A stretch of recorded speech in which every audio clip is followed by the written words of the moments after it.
Well, unang-una po, ang diffusion, bansa lang ang nagpapakalat niyan sa iba't ibang bansa. Ibig sabihin, nanggaling sa Pilipinas yung diffusion order. At yung diffusion order ay nakikiusap ang Pilipinas na arestuhin or at least i-facilitate yung pag-aresto para ma-extradite ang isang tao. Siguro kaya sila kumuha ng diffusion order, ang intensyon nila sa Hong Kong huhulihin. Pero kung ikaw ay merong diffusion notice, bakit mo na mapadadala sa sarili mo yan? Ikaw lang bilang isang bansa ang nakikiusap na kung mahahanap nyo itong taong ito sa jurisdiction ninyo, pakihuli lang at pakidala sa amin para siya ay ma-extradite.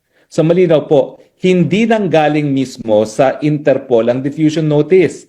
Yan po ay nanggaling mismo sa gobyerno ng Pilipinas.